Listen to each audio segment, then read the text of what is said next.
एक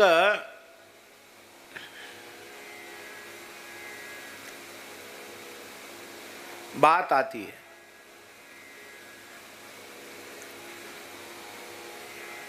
एक कोई संत एक राजा के यहाँ गए।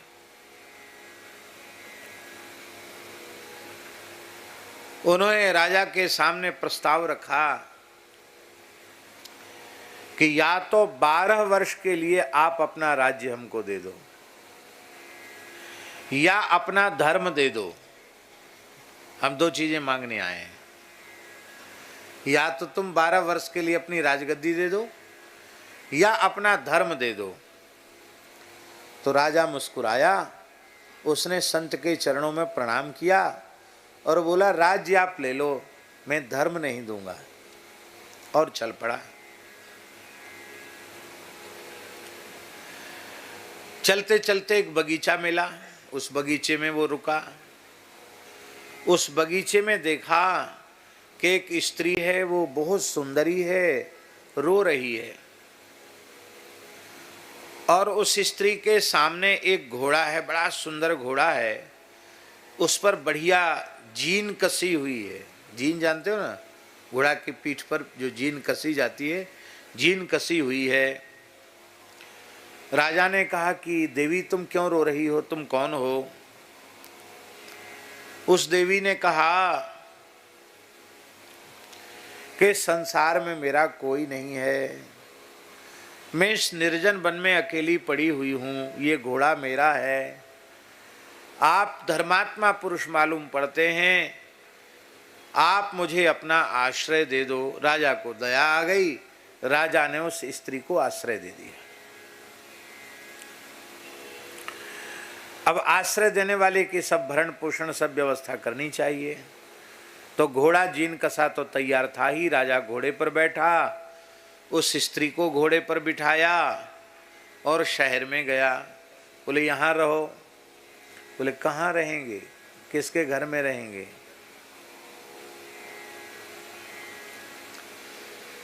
तो उस स्त्री ने कहा कि नया मकान खरीद लो और नया न मिले तो किराए का खरीद लो। तो राजा हंसने लगा। उसने कहा, महाराज मैं तो अपना संपूर्ण राज्य देकर एक साधु को चला आया हूँ, मेरे पास फूटी कौड़ी भी नहीं है, न तो मैं खरीद सकता हूँ और न मैं किराए से ले सकता हूँ। तब उस स्त्री ने झोली से 10 सोने की मोहरें निकाल करके दे दी। अब स्वर्ण मोहर तो, सोने की मोहर तो आज भी कीमती होती होगी। 10 मोहर की कीमत कितनी होगी?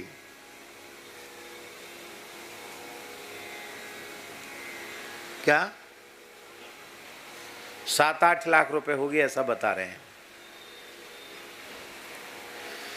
तो उस जमाने में तो कौड़ियों में तो मकान बन जाते थे। 7-8 लाख का मकान तो बढ़िया आ गया होगा। जो भी उस हिसाब से कोई प्रयोजन नहीं है। अब हिसाब जोड़ने का क्या मतलब है? हाँ, लेकिन सस्ता जमाना था। ये कोई बहुत पुरानी बात हम नहीं बता रहे हैं। हमारे खाक चौक में भंडारा होता था, राकेश जी, पहाड़ी बाबा के समय, गुरुदेव के समय, पुरानी बात है। तो अनुमान क्या था खर्च का, लगभग कि 100 साधुओं को चिट्ठी देकर के निमंत्रण में बुलाया जाता था। तो 10-10 रुपए दक्षिणा सहित 5,000 रुपए में 100 साधुओं का बढ़िया देसी गाय के घी का भंडारा, सुंदर भंडारा रसोई 5,000 में संपन्न हो जाता था। ये हमारे सामने की बात है। अब 100 मूर्ति जुमाओ तो 5-6 हजार की तो साग आती है, सब्जी आती है। तो जो काम 5,000 में होता था अब वो 50,000 में हो रहा है। ये वही हालत हो गई। महंगाई इतनी बढ़ गई।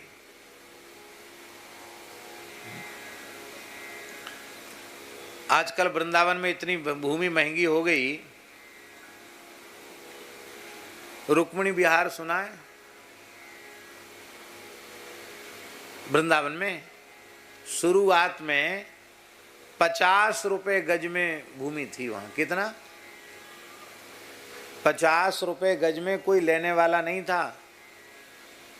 हमसे भी लोग कहते थे, महाराज कहाँ यहाँ बंसीवट में छोटी सी जगह में, मलुकपीठ भीतर घुस के छोटी जगह है, 50 रुपए गज वहाँ मिल रही है, वहाँ जितनी चाहो उतनी ले लो। कोई सोचता ही नहीं था कि वहाँ ऐसा हो जाएगा। आज वहाँ 1 लाख रुपए गज जगह है, जहाँ 50 रुपए गज। ये हमारे सामने की बात है, कोई 100-200 साल पुरानी बात थोड़ी बता रहे हैं आपको। इतना अंतर आ गया। तो 10 मोहरें तो कम नहीं थी, 10 मोहरों में बढ़िया मकान मिल गया और राजा वहां प्रेम से रहने लग गया। अब उस स्त्री ने कहा कि खाली मकान से थोड़ी काम चलेगा, रोज का भी तो रोजी रोटी चाहिए। तो बोले क्या करें? बोले नौकर रख लो। बोले नौकर को तनख्वाह देनी पड़ेगी, खर्च बढ़ जाएगा। तो बोले यहाँ का जो राजा है ना, वो दूसरे राज्य में चला गया था, अपना राज्य तो छोड़ दिया। तो यहाँ का जो राजा है, यहाँ के राजा की कचहरी जो है न्यायालय, उसमें तुम चले जाया करो। तो बुद्धिमान हो,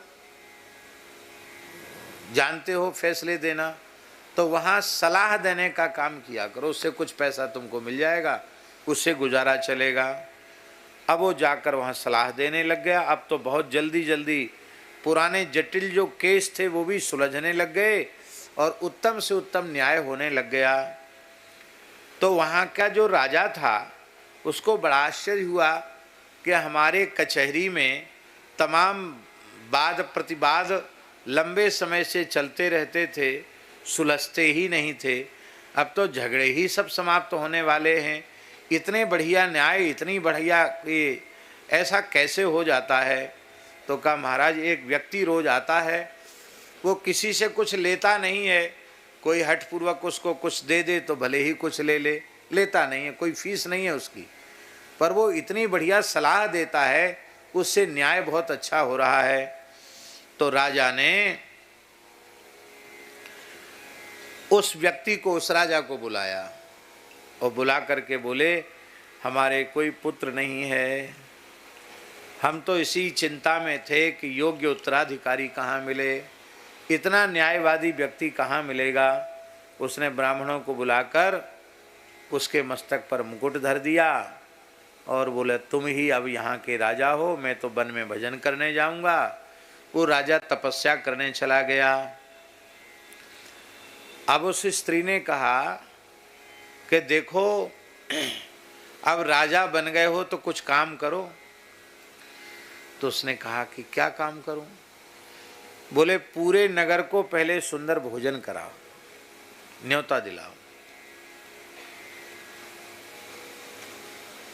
तो राजा ने तुरंत आदेशित कर दिया कि पूरे नगर का कल नगर भोज है, धुआं बंद भंडारा। हमारे ब्रिज में बोलते हैं धुआं बंद। जमुना पल्ली पार के गामन में पूरे गांव का झरा होता है तो बोलते धुआं बंद भंडारा।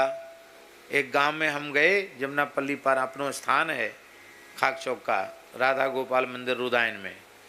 तो पहली बार जब गए तो वहाँ मंदिर की घंटी लेके ब्रजवासी बालक टन टन टन घंटी बजावे, सुनो सुनो भैया सुनो, कल या गांव में राधा गोपाल जी के यहाँ धुआं बंद भंडारा है। भैया धुआं बंद भंडारा क्या चीज़ होती है? हमने पूछा गांव के लोगों से, बोले बाबा पूरे गांव को धुआं बंद है, याई को धुआं बंद भंडारो कहें। कल काऊ के घर में चूल्हो नहीं चेते वो, सब यहीं प्रसाद पावेंगे, याई को कहें धुआं बंद भंडारो।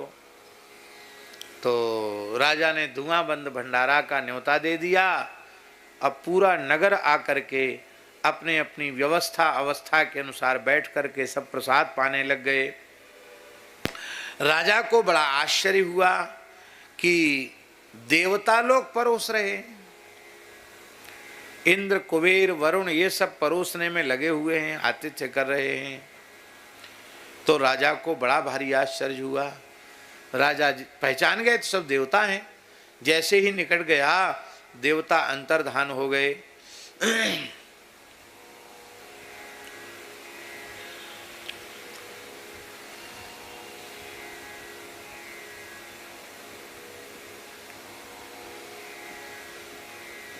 राजा अपने महल में आया और अपनी स्त्री से पूछा, जो स्त्री उसको मिली थी उससे पूछा कि आश्चर्यजनक घटना मैंने देखी है, तुम क्या मिली हमको जंगल में? कि निरंतर मैं आगे बढ़ता ही चला गया और आज मैं यहाँ का राजा हो गया हूँ। पूरे नगर का न्योता, और उस न्योते में देवता लोग परोसगारी का काम कर रहे हैं, मेहनत का काम देवता कर रहे हैं।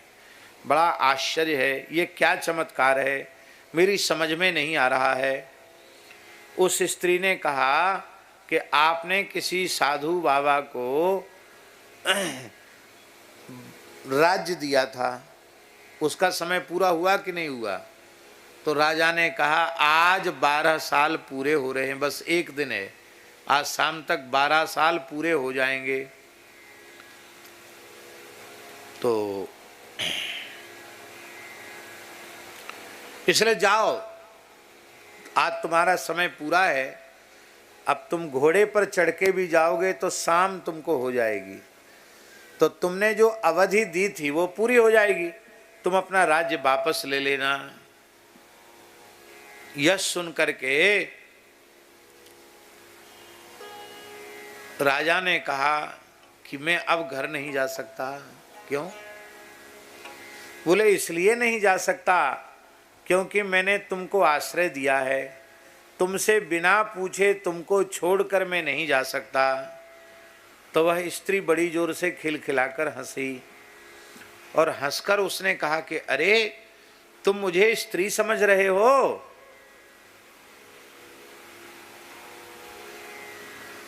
देखा, जब तुम स्त्री हो तो स्त्री ही समझा जाएगा, और क्या समझे? नहीं, मैं स्त्री नहीं हूं, मैं तुम्हारा धर्म हूं। क्या कहा उसने? मैं स्त्री नहीं हूं, मैं तुम्हारा धर्म हूं और तुम्हारी परीक्षा ले। तुमने धर्म को नहीं छोड़ा तो राजधर्म, जब तुमने राजधर्म को नहीं छोड़ा तो राज लक्ष्मी ने भी तुमको छोड़ा नहीं। व्यक्ति धर्म को छोड़ देगा तो लक्ष्मी जी भी इसको छोड़ देगी, और व्यक्ति धर्म को पकड़ के रखेगा तो लक्ष्मी तो धर्म के ही पास रहकर शोभा देती है।